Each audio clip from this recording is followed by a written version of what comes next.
This is Let Us Interrupt You. Episode 99 here on Tuesday. What is today's date today? Tuesday, November 29th, 2022. I am Joseph Olivo. Unfortunately, I was trying to get the audio to work. I had actually the sound clip installed. It did work when I was trying to get this podcast going. Hopefully I'm not going to get any more interruptions here via YouTube here. And, before I keep going here, let me just brighten up a little, just a tad. Better. Lighting here is much, much better. And I'm going to move that out of the way because I don't know. I did not realize I was showing that in the background. I got to clean up this room. Anyway, this is the 90th episode. We are closing in on to getting to 100 episodes of the podcast. For all your subscribers out there, for all of you watching, again, I appreciate it. Thank you very much. And hopefully I get new subscribers. And to those who are watching this right now or are going to plan on watching this later on, you can give this video a thumbs up. It would be much appreciated. Week 12 in the books. Thanksgiving Day, I went 2-1. The rest of it, well, I've seen better days. I mean, it overall wasn't a bad record. Overall was not really a bad record, to say the least here. I mean, although most of these games were predictable. I mean, the Chiefs are going to win without have to deal with Matthew Stafford. I mean, that's just a no-brainer. That's just common sense. I mean, for anybody who's going to pick against the Chiefs and go with a rookie quarterback, or I don't even know this guy even is a rookie quarterback, at Bryce Perkins. I don't know. He may be an undrafted rookie. I mean, for all I know, I have no idea what his stats currently are in this situation, if they even mean anything in this situation. God, my hair looks terrible in this video. I should have just put a hat on. Anyway, I'm going to keep on going here with this. We're going to get right into the end of the recap. Just going to get right into it here. Buccaneers, Browns. This was a very, very Tom Brady choke-like game in this scenario. Now opened up with a 31-yard run from Anthony Schwartz for the Browns. They took a 7-0 lead. Chris Godwin got a 10-yard touchdown pass from Tom Brady to tie the game up 7. K. York nailed a 51-yard field goal. That was towards the end of the first quarter. Suckup had a field goal tied up at 10. Cole Keefe in the third got a 5-yard pass from Brady, his second touchdown pass of the day. Ngotu got a 12-yarder late in the fourth to tie it up at 17. Wide open play from Amari Cooper in overtime that set up a Nick Chubb 3-yard touchdown run, which the Browns got the win, the upset win over the Tampa Bay Buccaneers, 23-17. The Bucs now dropped to 5-6. Brady on the day was 29 for 43, 246 yards, 2 touchdowns, no picks.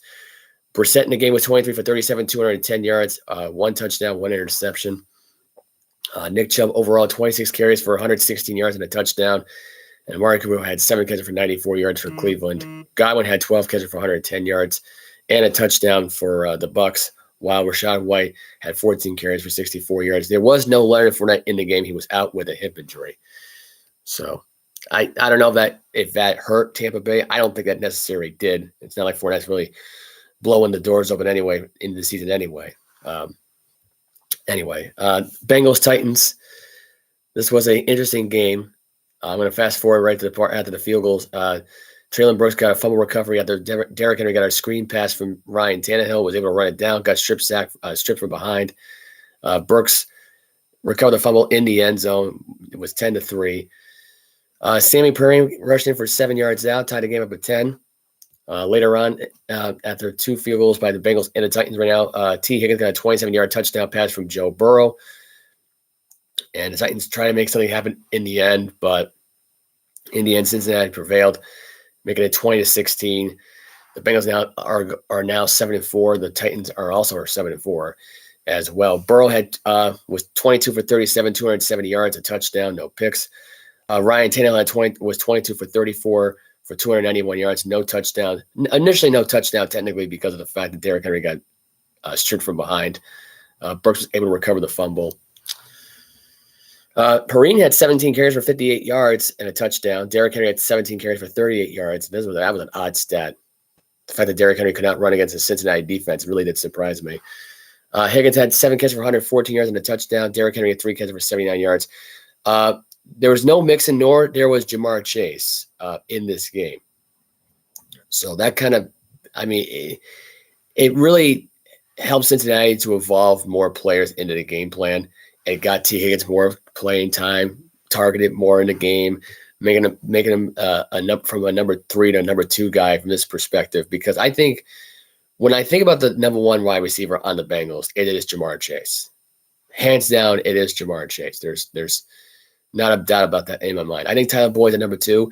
I think T. Higgins is at number 3. I don't know what it is, but I feel like T. Higgins was a number 3 in this case. Always a guy right now that's least thought of here on this team, who's least mentioned on various shows. And here in this case, he showcased his talents, got the big game that he needed to have to prove otherwise. Why he is a number 2 wide receiver for the Bengals. As for the Titans, well, nothing really surprised me here. Ryan Tannehill did the best he could. When Derrick Henry doesn't show up, the team just basically folds. That's basically what happened here in this game. They basically folded in this game. Jaguars, Ravens, all you need to know about this game was that the Ravens defense can't stop Trevor Lawrence, apparently. Don't know what it is. 29 for 37, 321 yards. That's right, I said that. 321 yards, 3 touchdowns, no picks.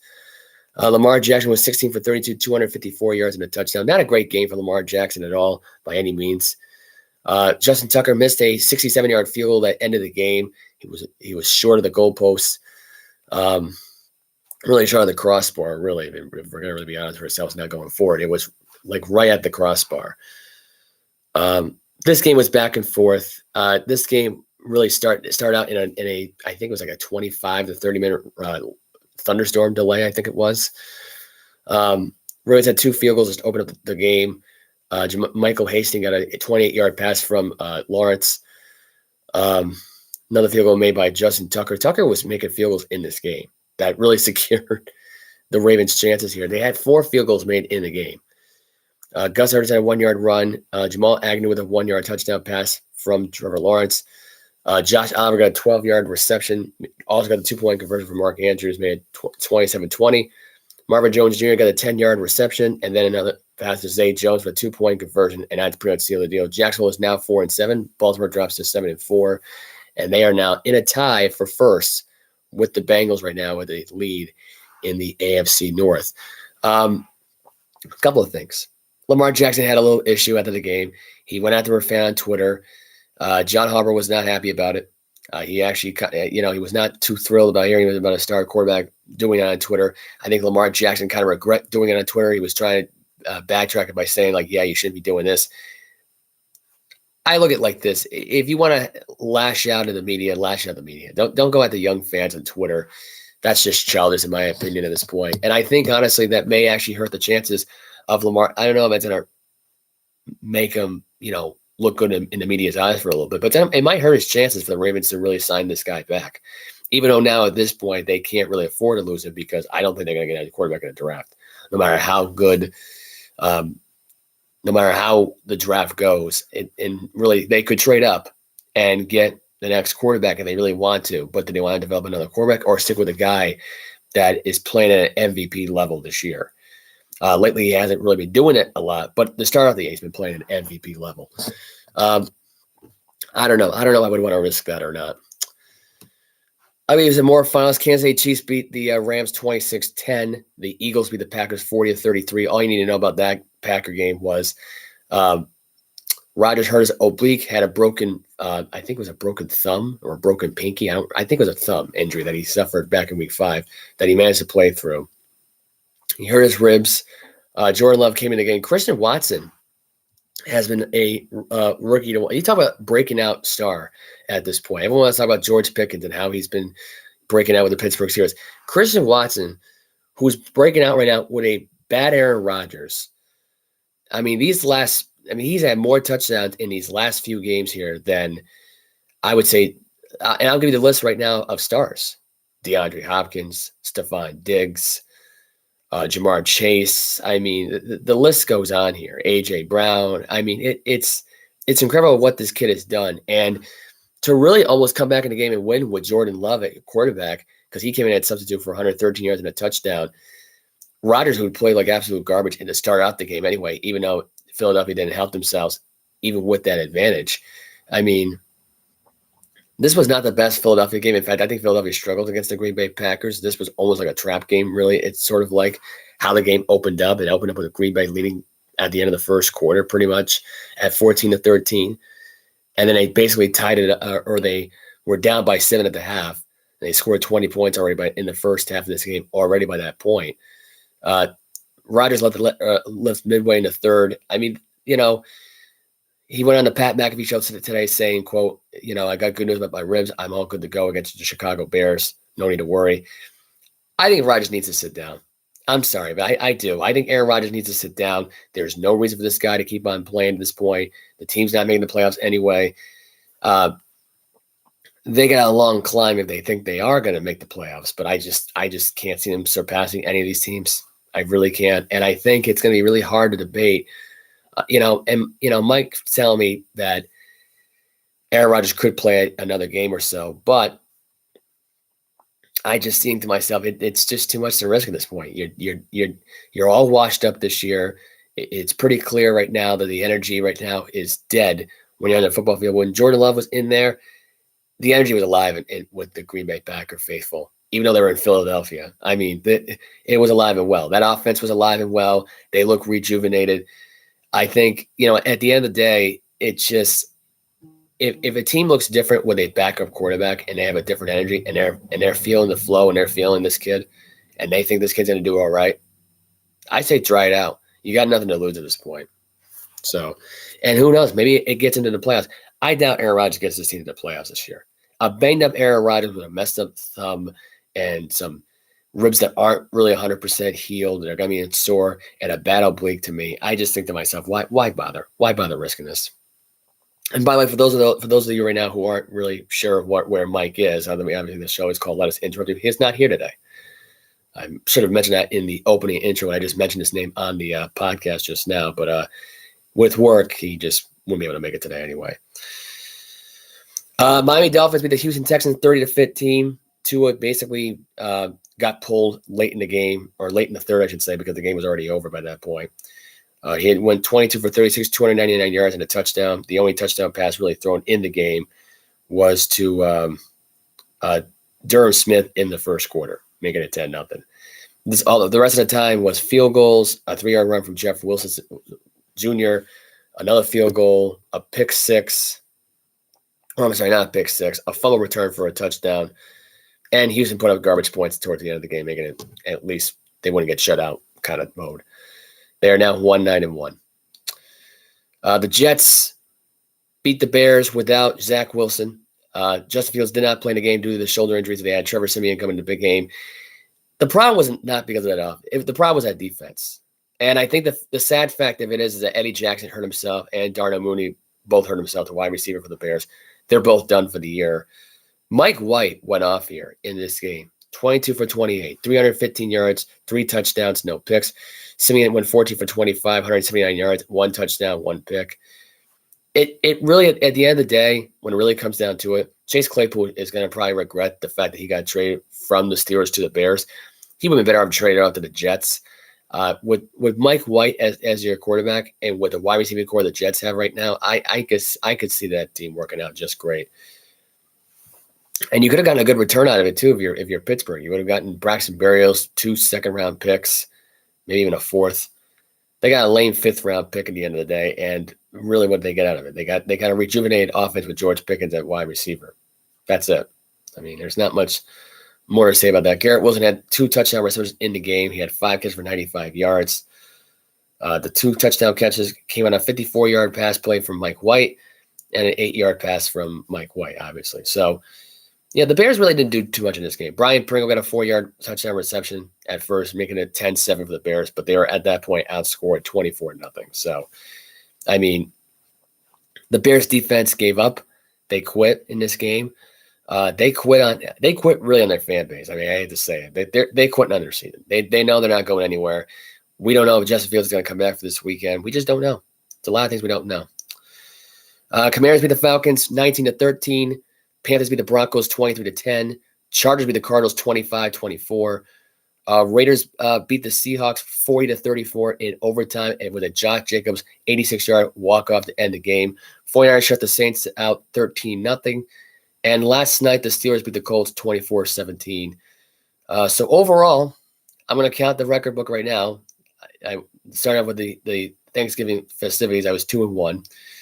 So let's see. It's 2, 3-2, 3-3, 4-3, 5-3, 6-3, 7-3, 6-4, 7-4, 8-4, 8-5 because I lost the Charger Cardinal pick. 8-6, 9-6, 9-7. I was 9-7 on the weekend. So I started out 2-1. I did eventually go afterwards 7-6 in the last 13, or actually, no, I went. I went 7-6. So yeah, went 7-6 in that regard. I mean, overall, I didn't watch the Steelers Colts game last night. All I need to know about that game is that Jeff Saturday made a boneheaded decision, which kind of cost the Colts the game. I think the non-timeouts here have been a story this season so far. Like Todd Bowles had the exact same issue. In the fourth quarter, they had like a minute 15 to go, and somehow he managed to get a no huddle, wanted Brady to huddle, and then basically told Brady, "Yeah, don't call a timeout here." And I'm just trying to figure out, like, of all things that Brady would be known to do, like, why wouldn't you call a timeout in that scenario, or why wouldn't Todd Bowles have Brady call that timeout? I just think to myself, I think Todd Bowles just wants out. I think he knows this team's a sinking ship. And I just think realistically, he knows that Brady's not going to stay there anyway. I think the whole team knows he's not going to stay there. They all know the reading on the wall, that he wants to either go to San Fran or Las Vegas. I think they could care less on the rest of the season how it goes. If they make the playoffs, that's great. If not, they're still a shoo-in to win their division by default. That's the sad part about this whole thing. The Saints suck. The Falcons are meh. They're not that great either. The Panthers are terrible. I mean, the Panthers' bottom line, I mean, if you had to look at it right now from this perspective, how bad the Panthers are, they're terrible. Now, I picked them to win against the Broncos because the Broncos are just as bad. Mm-hmm. But Russell Wilson getting yelled at by his offensive lineman, which that would have been really good audio to have had this thing not failed. Purcell getting telling it, let's bleep and go. And for him to, and for his reaction on how that happened, I just think to myself, like agreeing with his offensive line saying, yeah, that's that. But look, it is what it is. The Broncos this year, it's not their year. They have too many injuries. Offensive line completely falling apart. No Von Miller, even though they traded Von Miller away last year. They traded away Bradley Chubb to Miami. Bradley Chubb, who really no one's really talked about as much since going to Miami. And it's surprising because for a guy who was basically the next Von Miller 2.0, and for him to go to a contending team like the Dolphins, you think he'd be would be brought up or something, Very interesting indeed. Going forward to see what happens with Chubb now going forward. Chubb apparently, no wonder why he wasn't talked about. He only had 2 tackles in the game, 2, and 1 quarterback hit in the game. So far he's not really been breaking out a lot. Kristen Wilkins. I think I said the last name wrong at first. Breaking out, though. Waddle and Tyreek Hill both combined to get 11 catches for, I believe, that if I'm right on the stat here, I think I am, 170 yards combined with no touchdowns thrown in the game, like I mentioned before.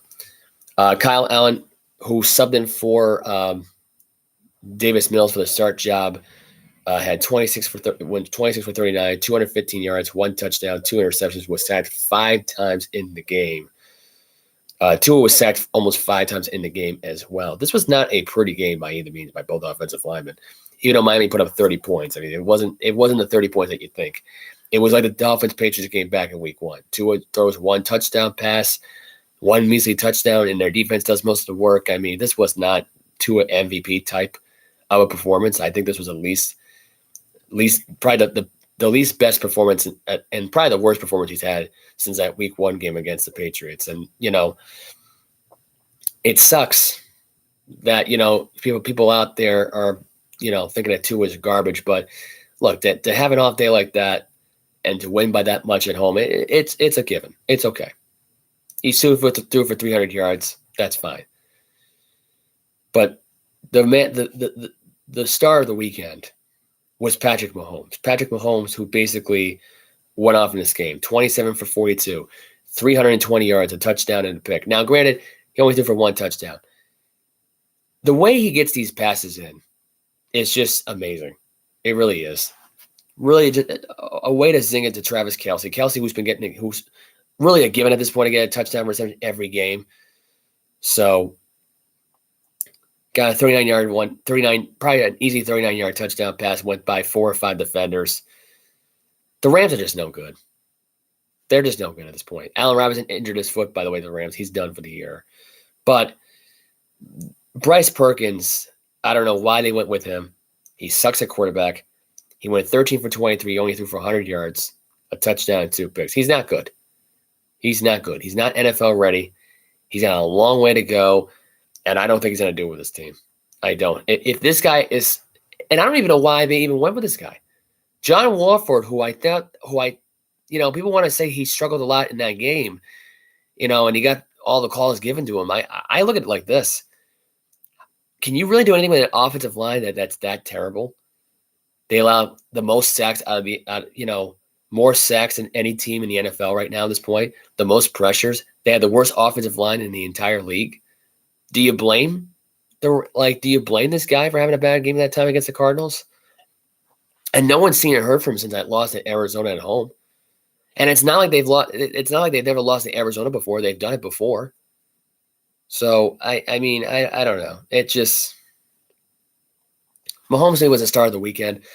I would say my second star of the weekend was probably Trevor Lawrence, and the third star of the weekend was probably Joe Burrow. I mean, the way those guys handled their business. I mean, to go on the road in Tennessee without your star wide receiver and still manage to put up 270 plus, 280 plus yards, that's good. And for Lawrence to throw for 320 plus against a Raven defense that's trying to, prove that they're not the weakest defense in the league right now and proving that they are, even though they're having a really crappy year, you got to give it to them. To pull off that upset at home, and survive the Ravens, and you got to give it to them. You really have to. In this case, let's get into the NCAA football action that happened over the weekend. I'll give you the scores for those games. I'll start off with the Saturday. Actually, at this point, I already recapped most of the mid-afternoon games. I'll give you the 3:30, the 7 o'clock games. Or actually, no, did I? No, I don't think I did. All right, TCU beat Iowa State 62-14. Penn State beat Michigan State 35-16. Utah beat Colorado 63-21. Texas A&M beat LSU in an upset 38-23. Central Florida beat South Florida 46-39. Tennessee shuts out Vanderbilt 56-0. Kansas State beat Kansas 47-27. Washington beat Washington State 51-33. Listen to the stat right now by Michael Penix Jr. 25 for 43, 485 yards, 3 touchdowns, 1 pick in the game against Washington State. And I mentioned this on my Facebook. For anybody who even pays attention to my Facebook will know that he should have been up for the Heisman this year. I mean, this kid is absolutely incredible. He's got a hell of an arm. The fact that he was not, in the Heisman conversation along with Bryce Young, along with C.J. Stroud, along with Hooker, along with Caleb Williams, who looked like right now is going to be the guy that runs away with it for USC. I mean, it's a shame. It really is a shame. USC beat Notre Dame 38-27. Kentucky beat Louisville in an upset 26-13. And that is really it for the college football nightcap and those games. Really, I would say the best game out of this weekend, if I had to say up and down the card here, I'll give you at least 2 or 3 of them. Michigan, Ohio State, that shocking win in the Big U, that was one of the shockers of the weekend. They got the 45-23 win over Ohio State. I would say the USC Notre Dame game, they made it a game. USC was running away with it. Caleb Williams broke out, had his Heisman Trophy winning performance, run away with it, really honestly, proving why he should win the Heisman. And even Washington and Washington State, that was one of the games right there that really blew my mind. The fact that Washington right now, it's too bad this year that Washington is not undefeated, because right now they'd be in the football playoff conversation, I think. I don't know, they would have won. But again, that just in of itself, amazing stuff. Amazing stuff that we saw from that kid over the weekend.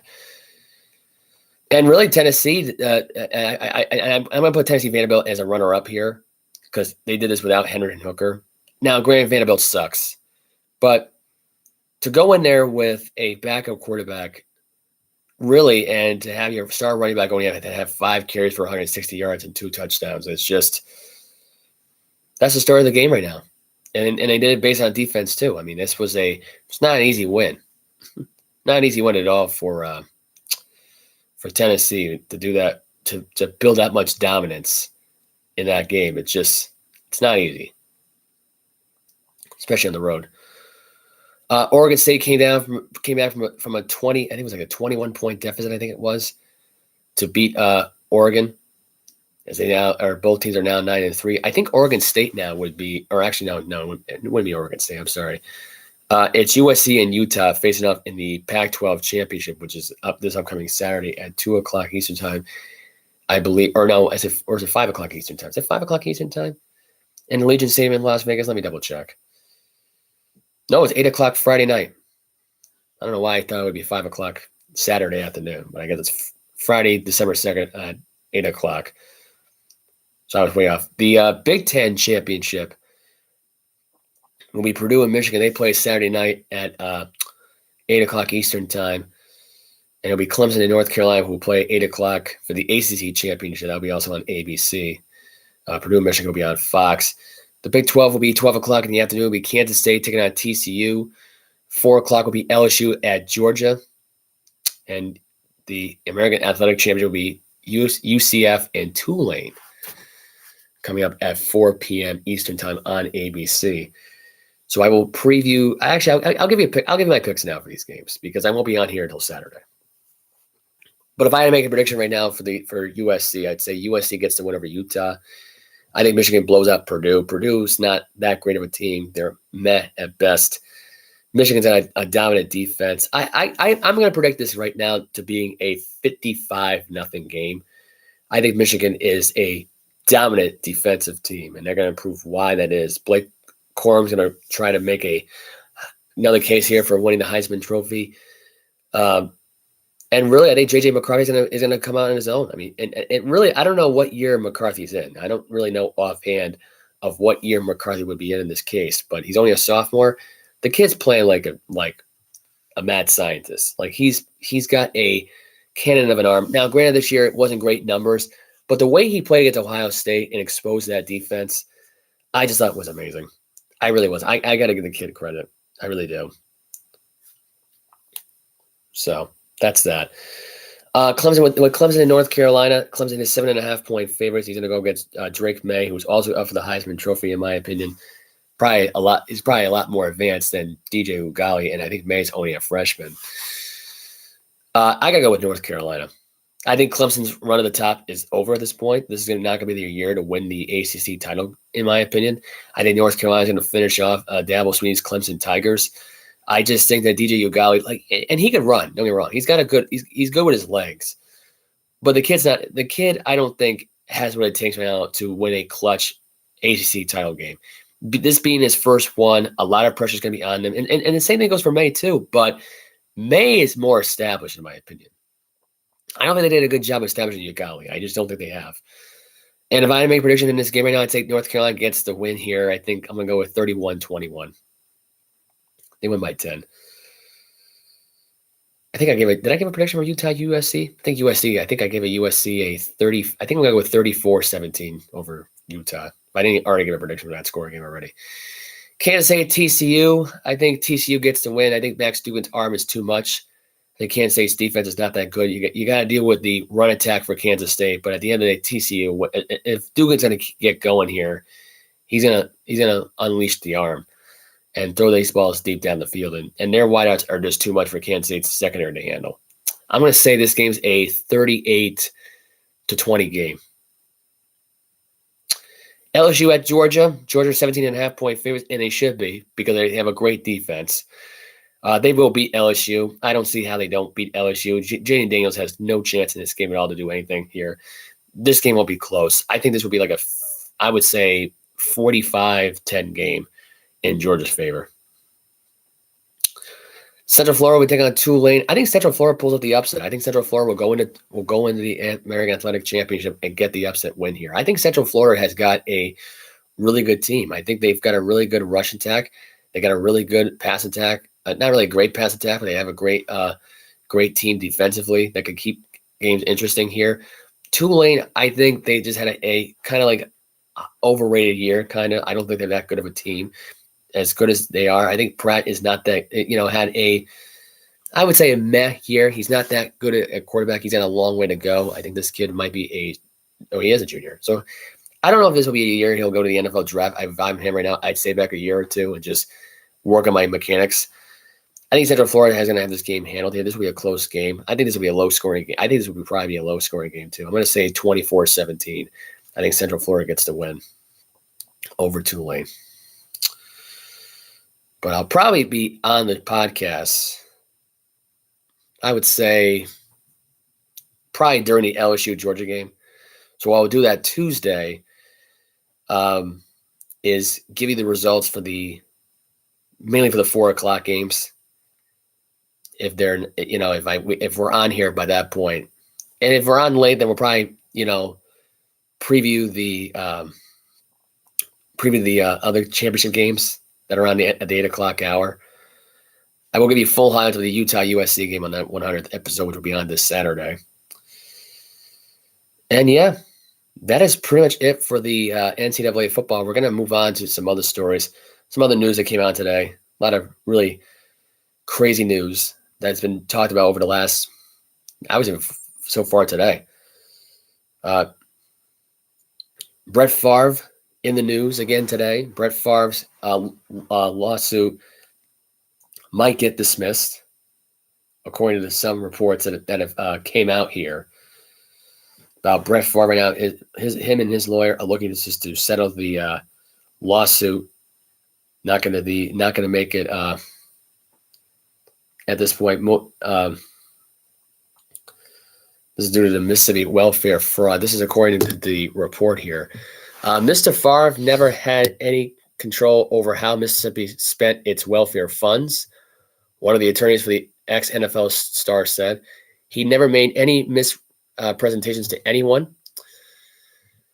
But this is what was also said here. Favre was sued in May by the state welfare agency after he received $1.1 million in federal welfare funds intended to lift children out of poverty in the poorest state in America.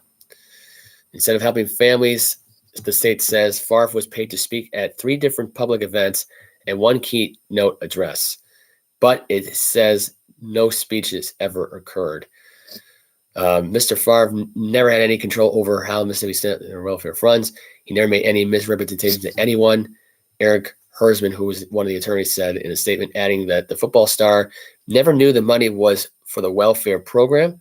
We believe that after the court reviews our motion, this case will be dismissed. Honestly, Brett Favre has done some stupid things. This may be one of the dumbest things he's ever done here. This is just a way to cover himself up here at this point. Really to excuse the fact right now that he was willing to put more funding into a high school for his daughter or for college or whatever the case may be to improve a volleyball program. Look, if you're trying to help out your daughter, that's great. But don't go over the hump with the whole thing. Don't cheat the government. Don't cheat the system, because you're going to get caught. You're going to get caught in any way, shape, or form. I think it's pathetic that they did this. I don't know why he did what he did. I think he went too far with it. I think at the end of the day, it doesn't look good on your end. It really doesn't. At the end of the day, you look stupid, in front of the nation to allow that to happen. I just think it's just amazing that you allowed that to happen. Let's see. Anyway, Sean Taylor got recognized again by the Washington Commanders. And, well, unfortunately, the Washington Commanders completely botched it once again. They were going to have a statue. Instead, they have a mannequin that you can see either at Old Navy or at Gap or at Victoria's Secret, whatever or any type of retail store anywhere at this point. Now, I don't know what Dan Snyder just goes along with this and just says, like, here you go, you're happy now. We finally got what you wanted. There's no effort into what Dan Snyder does with his football team. And I don't see how any NFL owner looks at this and says to himself, like, this is embarrassing. to like basically disrespect your team, disrespect the legend that is Sean Taylor, a man who was protecting his family, pretending to the bitter end until he got murdered. And this is how you repay him. First of all, the jersey retirement was lousy. Everything about, recognizing his life was lousy the first time you did it. The second time you do it here with this statue that ends up being like a mannequin you could see at Gap or at JCPenney or Macy's, or, I can go on here and name all the mannequins that we would see at stores in the mall. But it's just pathetic that this is the effort they put into this whole thing. I just think at the end of the day, it's kind of pathetic that this is how they treat a legend, one of the greatest cities of all time, and one of my favorite players, too, in the NFL growing up in the early 2000s. I mean, you talk about as far as defensive dominance goes, there's no other safety other than Ed Reed. You have Ed Reed, Sean Taylor, Troy Polamalu. Those safeties were the top at their craft. And to think that this is how Dan Snyder shows his appreciation by not even giving a damn.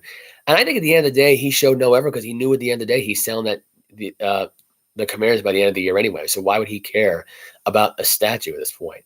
And I think really they should wait on another Sean Taylor celebratory thing until Dan Snyder goes.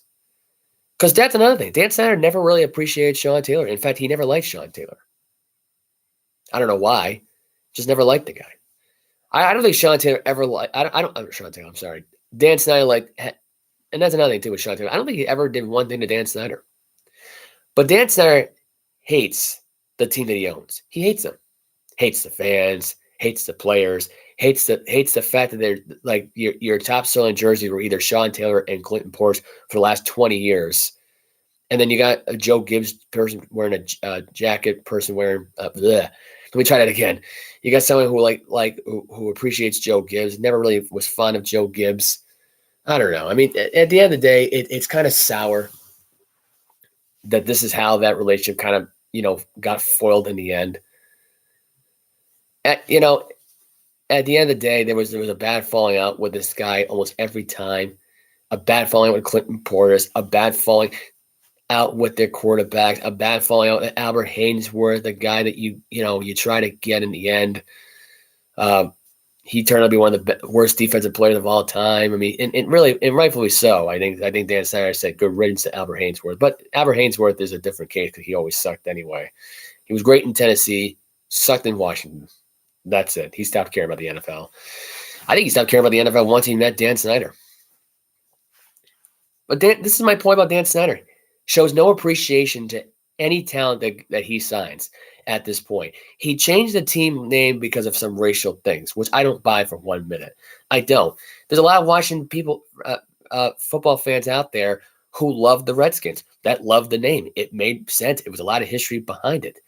There was nothing racial about it. But see, Dan Snyder, they can cover up by saying that. But in reality, we all know the truth. He wasn't selling anything big for the players that are on that team. There's not a top seller in their jersey. There's not a top seller of the players they currently have. So what do? Disband the name of that team so they don't have to worry about seeing fans with the Redskins logo in their fan base anymore. Yet they doesn't ban the fans from not wearing those jerseys, but he'll ban them for bringing in signs. I just look at this. I think to myself, this is the same owner that just doesn't care. He does not care about this team succeeding. Does not care if this team fails. I think purposely at the end of the day, he tanks games just so Jerry Jones can go try and make the playoffs and make a quick buck off of Jones. But I think in reality, the NFL gives this team more money because they're desperate. They're desperate. They care about money more than winning. They care about overpaying players that shouldn't be on the team to begin with. Carson Wentz, one of the key examples, 3 years, $38 million. Is he worth that money? No. He's not even worth your time. He's not even worth 5 minutes in being the state of Washington. Never mind the next 3 years of him being in Washington. But they'll get out of it. They'll get out of that cap jail. They'll throw the money out the window. He'll get moved again during the offseason. We already know it's coming. He already lost his job to Taylor Heineke.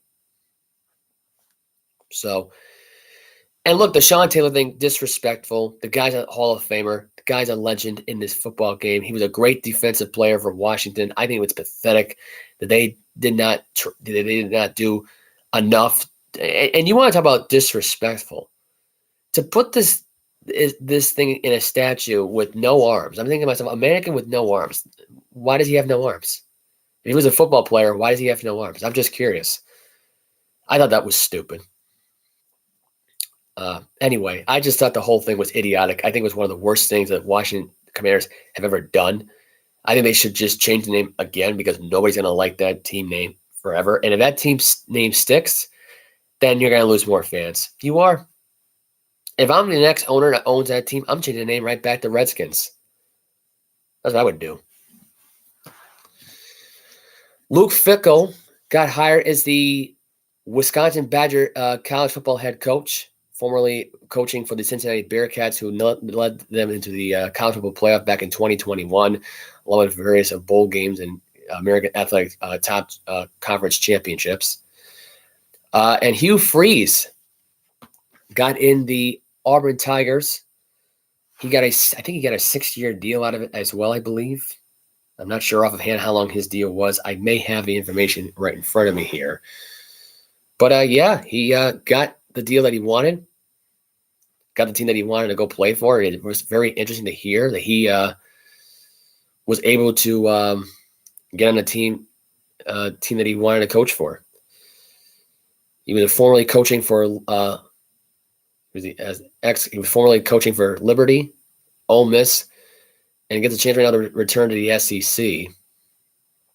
Which you have to love this if you're a Hugh Freeze kind of guy. He's getting another chance right now at this point. It didn't end so great with Ole Miss. But anyway, it really does make things interesting now for the college football landscape next season at this point. Is Luke Fickell going to turn Wisconsin into a college football playoff team? I don't know. Is Hugh Freeze going to make Auburn more relevant again? Again, I don't know. There's a lot there. There's a lot there. As far as where this guy's at, I mean, it really does make sense overall here in the long run when you have a team that needed a more powerful, legitimately good head coach. And Hugh Freeze was one of them. Hugh Freeze, I think, is better than Lane Kiffin, I think, in my opinion. I think Lane Kiffin's a softer version of Hugh Freeze. Anyway, getting some news now that the Packers are waiving Jonathan Abram. I got that on ESPN, who they just cleaned off the waivers earlier this month. So much for that run for him and the Green Bay Packers. Tristan Wirfs, by the way, was carted off the field during the Buccaneers Browns game, going to miss 3 to 4 weeks with an ankle injury. C.J. Gardner-Johnson is out with a lacerated kidney. Don't know what the timetable is on his return is. Odell Beckham Jr. taken off a plane after a dispute with a flight crew, refused to put his seatbelt on, and was in and out of consciousness. Supposedly he was drugged, I guess. Or he may have drugged himself. I don't know. Maybe he was on drugs. Maybe he was high as a kite. Who knows? Texas A&M football fan base was fined $250,000 for storming the field after the upset win over LSU. Not sure why they were fined for this. This has been happening every single time now at this point. This may be a new trend now where the NCAA just has an excuse to fine college football teams and just take money away from them. This was a really cheap way of doing it. Anyway, Mavericks signed Kemba Walker yesterday to boost their backcourt. Cade McNamara entering the transfer portal along with Hudson Card and Arizona State quarterback. Believe his name is Paul Tyson, who was formerly with Alabama, got transferred from Alabama to Arizona State, now getting transferred again. Is now in the transfer portal once again. This guy's had an interesting story. He really has. And I think honestly at this point it's kind of surprising that he wasn't the quarterback this season. I think he would have taken that Arizona State team at least to an 8-9 win season. Now, granted, he's not, his stats don't really meet the par, but it's better than what they had at quarterback this past season. Arizona State's not that good. So maybe who knows? Maybe he'll go to the arch rival Arizona. Who knows? Or maybe he'll end up in Wisconsin. I'll have a college football debate about that on the 100th episode for who should go to Wisconsin. or who should go to Auburn in this case, because Auburn needs another quarterback, because Robert Ashford is the name right now of the Auburn Tiger quarterback. Yeah, he sucks. He's not that good. Deion Sanders getting confirmed for confirming that he's been offered the job for the Colorado Buffalo in the college football world right now at this point. He may get that job. They need another head coach. They need a rehaul or reboot, something. Because Jackson State, I think at this point, they're being spoiled, right, with his coaching ability. This guy is way above getting really, used in Jackson State University. I think he'd be better off in a different college football program. Or really, he would coach in the NFL. I think he'd be a better candidate for an NFL head coaching job more than anything else. Oregon wide receiver Dante Thornton announces a plan to enter the transfer portal. Very talented sophomore, very good wide receiver. I'm surprised he's going to enter the transfer portal. I think he would have been good with Bo Nix. It's too bad he's not going to stick around in Oregon to find out. I think realistically, at this point, if I had to say where he'd end up going, you talk about a team right now that could use more wide receivers. I would go on a record and saying right now, with full confidence, LSU is a great place for this kid to go. It helps out Jaden Daniels a lot. It makes the team better. If not him, then go to Kansas. Kansas Jayhawks would be another great team at this point that could use, especially with the quarterbacks that they're getting at this point. They're getting some really great quarterbacks down there right now for Kansas. So I think either Kansas or who the other team I just mentioned? Oh, yeah, LSU would be a really good place for him. Elijah Mitchell expected to miss 6 to 8 weeks with a knee injury as the 49er running back is sidelined again. And I think, Karl Anthony Towns injured his, I think he injured his right calf. He strained his right calf, high calf strain. Expected to miss 4 to 6 weeks. Will be sidelined with the injury now going forward. Anyway, so that is the news on that one. And I'm going to go off the sports spectrum just for a second here because I had to talk about this. So I found this video today on YouTube talking about how Planet Fitness has become hated by the world. I watched the video today, so I just, I want to give you guys a listen right now. We're not going to play the whole video because it's 10 minutes long. So we're just going to play a little bit of it.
Come on.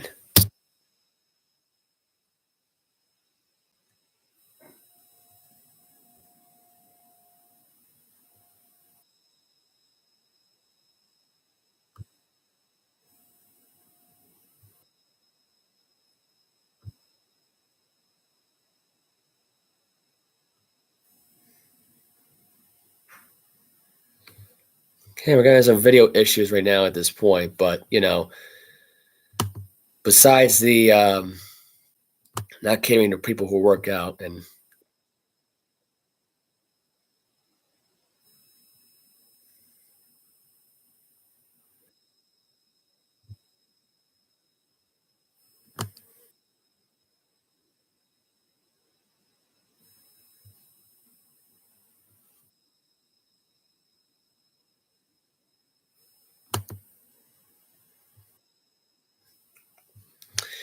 this is to what I had to say about people that go to Planet Fitness. Get the hell out of that gym.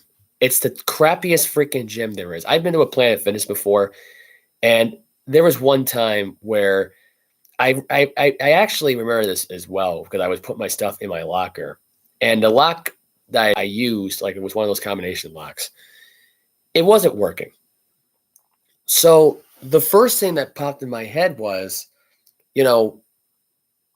why was this not locking up at this point? And I was concerned because I said to myself, okay, like this is not looking good. So I tried to let the staff people know about it. They were giving me attitude right from the get-go, trying to blame me to see if I broke the lock or not.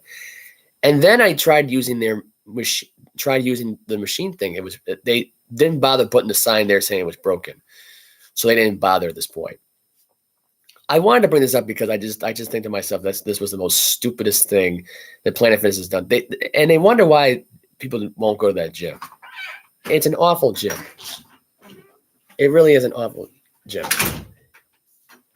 Anyway, so I watched that video. My Mike sent me the video, and so this is what I have to say about it. For a gym that you're trying to have a warm, friendly environment in the gym. That's not welcoming. You don't tell people to only put 4 plates on the side. It's like a program to where you go from a lousy gym and leave and go to another gym. And I just think that's just stupid. I do. I think that you should have a cleaning gym too. I remember one time I was at a Planet Fitness with my father, and the first thing I noticed was all their toilets were clogged. So I tried to see if there was a janitor on that day. Apparently they never bothered to call one in.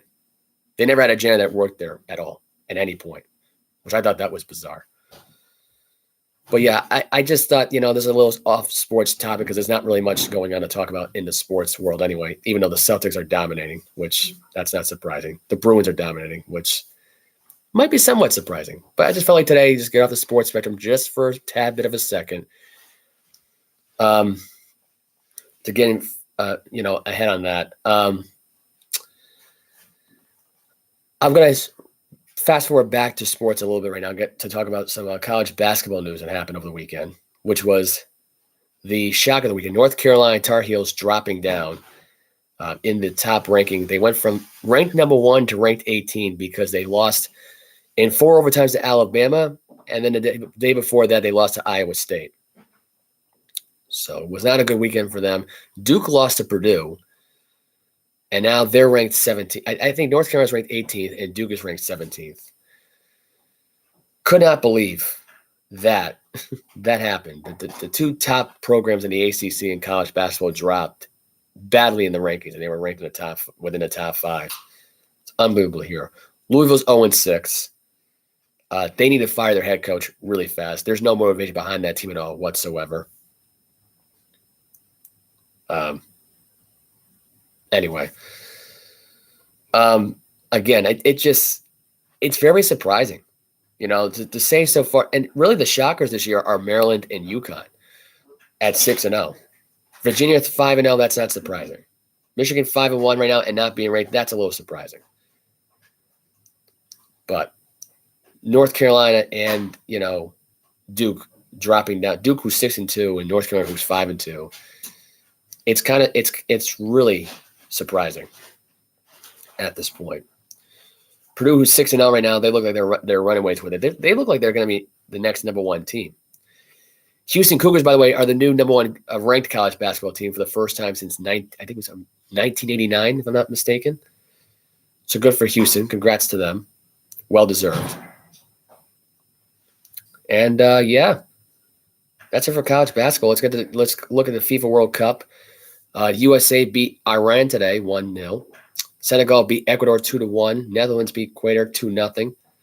England beat Wales 3-0. Yesterday, Portugal got the win 2-0. Brazil beat Switzerland 1-0. And Ghana beat South Korea 3-2. And Cameroon and Serbia had a 3-3 tie yesterday. So that is your FIFA World Cup little preview or review. Now I get a preview for tomorrow and Thursday. Tunisia will be playing France. Australia will be playing Denmark. Saudi Arabia will be playing Mexico. Poland will be playing Argentina. And for Thursday, you got Canada and Morocco. Croatia and Belgium and Costa Rica and Germany, and you got Japan versus Spain. So all your soccer fans out there tomorrow, you'll get to enjoy the final couple of days of the group series, because the group stage ends on Friday the 2nd with South Korea and Portugal, Ghana and Uruguay, Cameroon and Brazil, and Serbia and Switzerland to finish that off. So that'll be on December 2nd. The round of 16 will start on the December 3rd, which is Saturday. So it'll be Netherlands and USA. They'll be playing at 10 a.m. on Saturday morning. You'll get to watch that on Fox. You got England and Senegal on Sunday. So should be very interesting the next couple of days for the FIFA World Cup.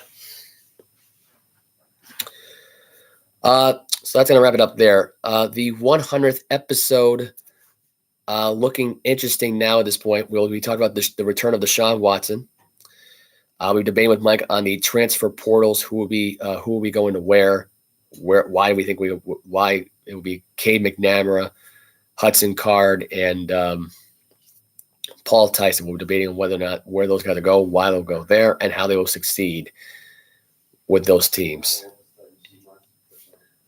Anyway, so I'm going to wrap it up there here on Tuesday. I will be back here on Saturday. We'll figure out what time we'll do the show from there, but we'll give you a timetable of when the show will start. Have a good night, guys. See you all on Saturday. You can follow me on my social media: Snapchat, Instagram, Facebook, Bleacher Report, TikTok. Mike's got Twitter, Instagram, Snapchat. I think he has a TikTok as well, if I'm not mistaken. But yeah, I'm signing off here. I will see you all again on Saturday. And we'll preview the NFL as well. We'll have some preview for the NFL games that are going to be coming on Thursday, which actually Thursday I'll be going to the Buffalo Bills Patriot game. So I will put that on my social media, put it on Snapchat, put it on Facebook. I'll put it on Instagram. I'll post all over. I'll keep you guys posted on that game. And we'll probably preview the Buccaneers, who are not playing this weekend. They're playing Monday night against the Saints. So we'll be previewing those games. The game of the weekend, and then what we talk about will be the Kansas City Chiefs at the Cincinnati Bengals, and as well as the Dolphins playing at the 49ers. So that's coming up this weekend. So we'll preview those games and more. And I'm going to sign off. Have a good week, guys. I'm out.